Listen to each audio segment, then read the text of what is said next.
Thank you for listening to the Dog Trainers Podcast, a podcast created by dog trainers for dog trainers, or anyone who's ever fallen in love with man's best friend. That's something that I think I wish more people understood, owners and trainers and rescue people. And whenever we talk about limiting options, that's something that doesn't tend to go over super well. Like, it's not the kind of thing that you'll find many videos of on digestible. YouTube. Right. It just doesn't sound sexy. Right. So the way that I've noticed that you get people to truly understand why it matters, like why your program helped you. You know, I did basic training for the Air Force and all that good stuff. Why that helps, why it's even a thing. Like, why do we bother? Because the way that I explain it to people is sometimes your dog just needs enough space, like mental space, for you to they just need a little bit of space for something to set in. Sometimes the cup is so full and you're trying to fill it with more stuff. And it's like, well, you know, the dog right now is just not in a position to intake information. And whereas the human owner as well. Correct. Right. So that's what we were talking about a second ago when I was saying that, like, sometimes it's beneficial to get them away from each other. But in the dog's conditioning process itself, when we talk about like limiting time with the dog, limiting affection when you do have the dog around and all that good stuff, not only do I agree that I think more people should know how to explain that it's just a matter of, if you make it rare, it's special. Like, if you get flowers every day, it just becomes a thing. It's no longer a special event. Like, at what point does a new car become just a car?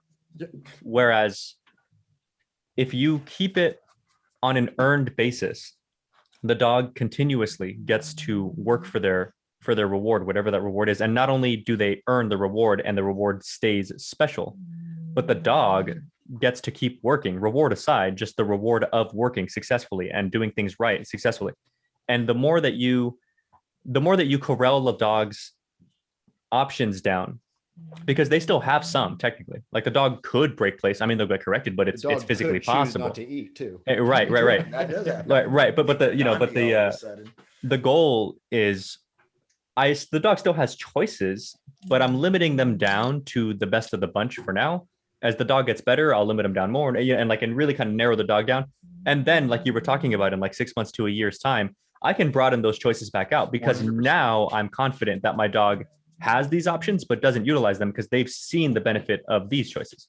Yeah. And it just goes back to those rewards, whether it's food, affection, play, right? If it's scarce, it becomes valuable. If you're given free affection and you have a dog that's severely leash reactive, that affection doesn't mean shit when they walk by a dog for the first time correctly. Yeah. Yes, right. We may have had to use a correction. That may be the Band-Aid. It's not, the correction is not the fix. It helps you get to the fix. Yep, 100%. I wanted to talk to you guys about, so you guys both made the comments, and that's what I was going to say while you were talking.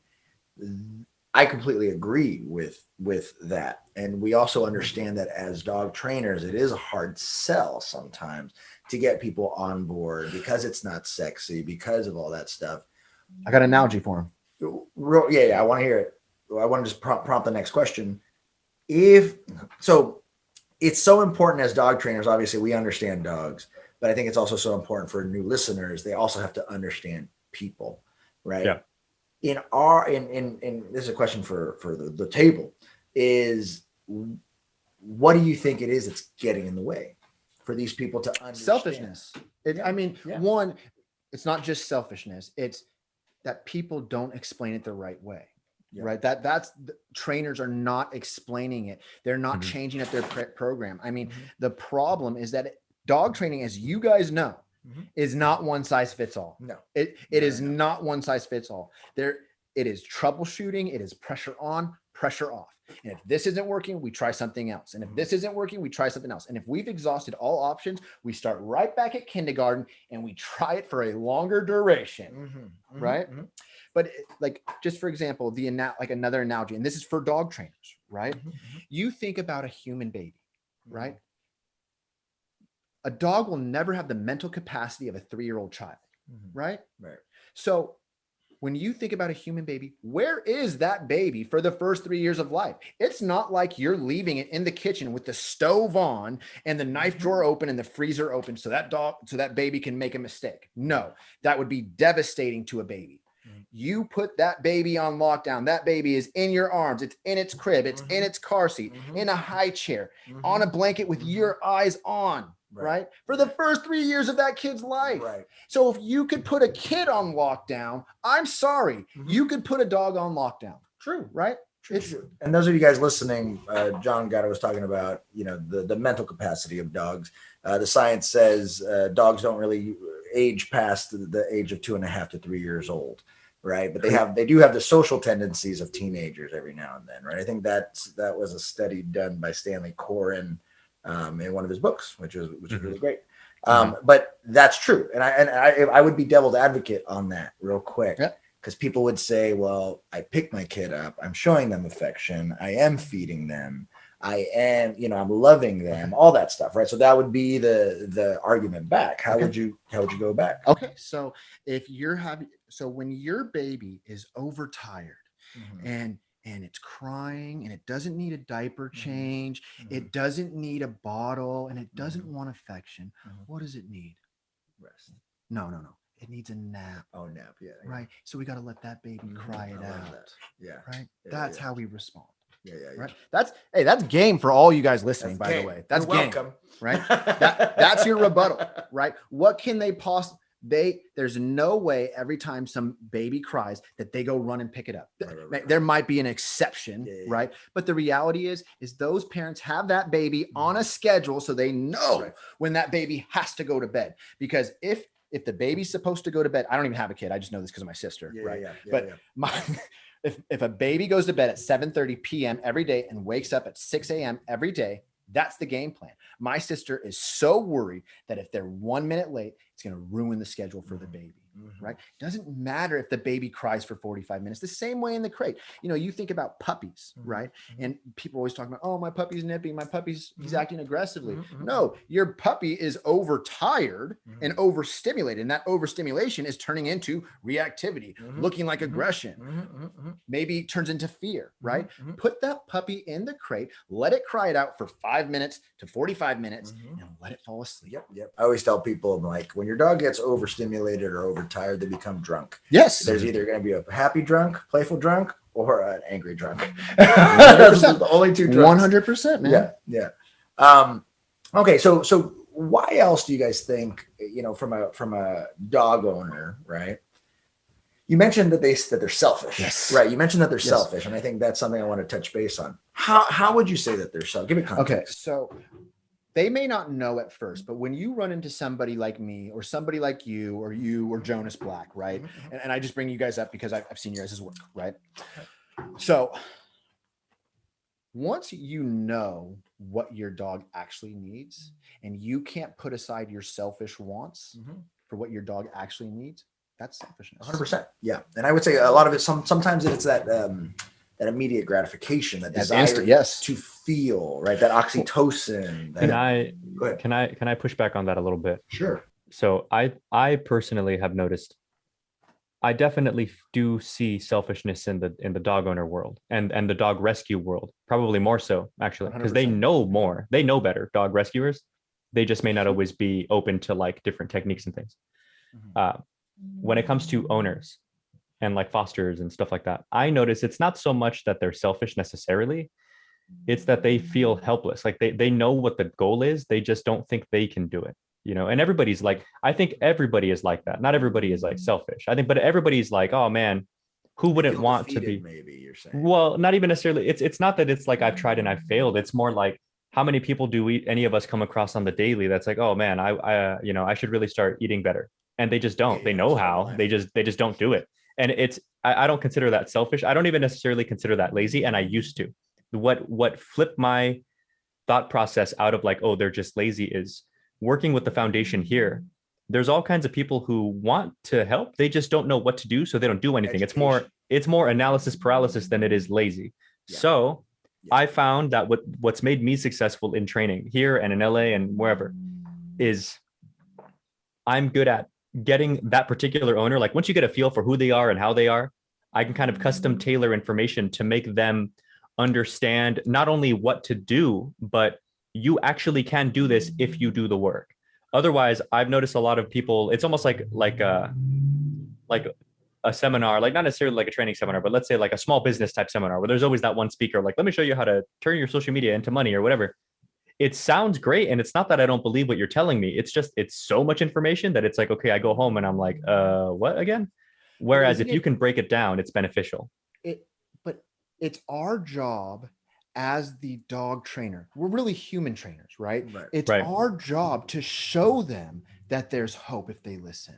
Agree. Right? That's the problem. If you can't show the owner that there's hope, that's the struggle. You got to show them the treasure map and how to get to the treasure. And that's exactly why I was saying earlier in this episode, in order to go from obedience to behavior, which I think that, listening should start with the obedience because it's a little less risky, let's say. Yeah, 100%. Less for sure. You can put yourself in a dangerous situation. Right. You can mess up a lot more with obedience, as you should. Like get all your kinks out where it's not like life or death for the dog. Yeah. But once you move into like high risk, high reward stuff, that's when, yes, you have to know all your stuff. Like you've got to be that black belt dog trainer. You've got to know everything, but that's what I meant when I said, you've got to be able to task switch as you go through things and figure out what works and what doesn't, while staying confident, because the owners are looking to you for comfort. So if you look confused, if you look like you don't know what you're doing, they're going to be like, well, shit. Whereas I've definitely had clients before where like they just have that energy about them. Like, man, I have no idea. Like, you just tell me and I'll do it. In fact, I have a client like that right now. I have a dog who I trained. It was a private lesson client, and I trained this dog. I finished them out about like maybe like 3 months ago. Finished. It was a pity rescue, big pity. His name is Hank, and he's a sweet boy, but he's a classic pity. He's so excitable that he just becomes agitated and frustrated. And then he started biting, but he's not aggressive. The second you calm him down, the person he's going after, he'll go and play with, but he's just too much for his own good. And so I finished these people out. Dog did well. They called me back, and I went back out for the first time last Sunday. The dog went after me. He knows me. He was all happy to see me, and he tried to bite me twice, like back to back. And I get the dog, and the mom, of course, is freaking out, like she's sitting there kind of half frozen like this. She looks scared of him. She's holding the leash. Looks like she's scared of holding the leash. I take him from her, and I'm nice and cool. I'm like, hey, give me the leash. Give me this, give me that. She's like, are you okay? I was like, he didn't get me. I moved. Don't worry about it. Give me the leash. Like, and I'm just trying to make her feel better. It's like she was in a car accident. I put the dog in place. I leave him there for like 30 seconds. I start talking to her nice and calm, and you can see her like, are you sure everything's okay? And she's calming down, and then I release Hank.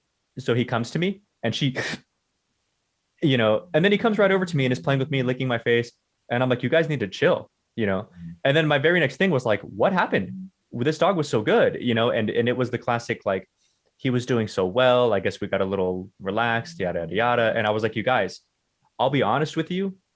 It's funny how this timed out. My last lesson with them, I had a hard, like, heart-to-heart conversation with another client who did the exact same shit. He was doing so well. I relaxed. Yeah. Long story short, he reacted toward a dog, and because I wasn't ready, he like broke my finger because I had the leash all tied up in my hands. And that relapse, that relapse, right? Exactly. And so I told her this time, I was like, what the funny thing is? Now I'm going to tell you what I told you. I told my other client last time I saw you. Remember that hard lesson about stick to it. It was working. You saw it working. And you stopped. Why did you stop? And she was like, oh shit. And she remembered the conversation when I told her. She was like, oh, I know.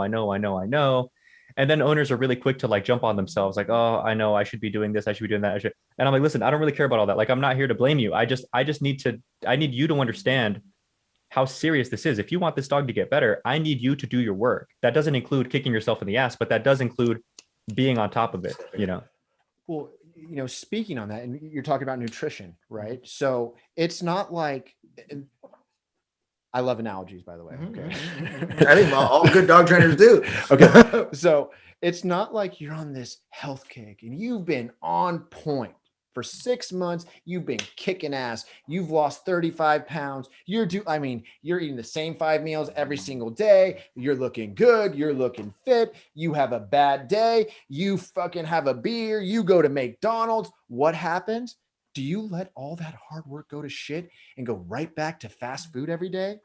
Or do you get right back on that fucking horse? Mm-hmm. Right? Well, the problem is it's a tale of two worlds, because what you're supposed to do is get right back on the horse. The problem is when you fuck up, it's easier to stay on the wrong path. So like my thing, you know, I grew up boxing, and the joke in the gym is like, if you don't go tomorrow, you won't go the next day. So you better go tomorrow. You know, it's really hard to keep going to the gym in the morning when you're getting punched in your face, and then you have to go to work after that all fucked up, you know. And it's embarrassing. Like, you know, sometimes when you're sparring, if you do well, it's fun and everything, but there's the nerves of like, I want to do well. There's the embarrassment of like, man, I got my ass kicked. Or whatever, you know. So not to mention injury and just being tired and blah, blah, blah. So momentum is a super real thing. And I think something that a lot of newer trainers can really benefit from is start to find ways to develop momentum with the owners. And that, even in behavior, that is where I think obedience really has its place. Because, you know, how do you take this dog and right. Well, and for the owners, you know, okay, do me a favor, muzzle condition him for me. Okay, I can do that. Great. And then reward the owners. But it sounds so funny to say it like that. To succeed. Right. Training the owner. It's like, okay, good job with the muzzle conditioning, blah, blah, blah, blah. One thing I've been practicing with is, you know, because in normal life, like I'm a very quiet person. I don't really like talking to people. I'm an introvert, like through and through. In training, I fucking talk to people all day. Yeah, like in training though, like me and Brent will go out and he'll meet like 4 or 5 new friends, and I'm just there like, hey. But in training though, I can talk to my clients. This is work. This is what I do. But I've been experimenting lately with huge benefit. By the way, I'm way faster now to reward owners. You know, like they'll do something right. I'm like, yes, good job, blah, blah, and I'll talk to them more. And it sounds so like elementary, but it really, really works. It gets them on board, and it makes them feel even the tiniest piece of momentum. And I'm like, good, do it again. And then I can feel their energy. And then all of a sudden, you know, I see them next week and I'm like, you guys, you fucking killed it, you know? But sometimes it's just a little bit of starting somewhere, and something as simple as like, can you get the dog to sit for me? Can you do it with the leash? No. How about with the treat? Okay, let's do that. Oh, good. Do it again. Oh, good. Do it again. Oh, good. Make them wait this time. Oh, good. Whatever. And so like obedience has its place, but the real good behaviorists, they like I said about the hip hop, like they know what to leave out. They're not going to sit and bother their dog with like really fancy, you know, whatever. It's just, I know enough about all the obedience that I know you just want this, and this. So let me focus on those things in a way that makes sense to you. And it's funny because all of our behaviors are based on the same thing. Does it bring us pain or does it bring us pleasure? The difference is smart humans like you going to the gym to hit in the face, right? You have learned that a little pain today pays tomorrow, right? We're so similar. It's crazy. Really, McDonald's, it's good. It's like that instant gratification right now is amazing, right? I don't know what, but it's like salt. It's the salt. Is that all? Yeah, it is? But it's like MSG. Over time, it turns into this negative thing where you got man boobs and you got a gut. He's just describing me right now. Hey, I had the same trouble. Check out Quirk Nutrition, man. Like, so I went with him. I went from being 208. I'm down to 177 now, but I was down to 169. How tall are you, John? I am 5'9 3/4. And okay. Yes, I would say 5'10, but I'm a quarter short. 3 3/4. We're like the same height. Okay, so you're 170. I'm a little too skinny. I'm like at 150 right now. Bunch of don't body shame. It's I mean, I struggle, right? The whole thing is, you know, it's not that I don't have time for it. I'm strapped for time. It's that I'm not making time for it. Right. It's your brain prioritizes things. Yes. Yeah. It's like, here's the funny thing about me. I can meal prep for my dogs every morning, right? But when it comes to me, it's like, if, like you said, if I'm on it every day, it's easy. It's just like clockwork. I wake up at 3:30 in the morning. I get my dogs all figured out. I start meal prepping for myself. Boom, it's ready to rock and roll. And then I go travel. And then travel messes up everything. True. The busier you are, the shittier you eat. Dude, it's like when I'm out in LA, like I don't eat fast food, but it's like eating out here. Yes. So I'll have the energy drink out here. Well, dude, you guys should go to Wood Ranch. I love that place. And Brent's like, right. I love Wood Ranch so much. It was good. We used to go back when you were in LA.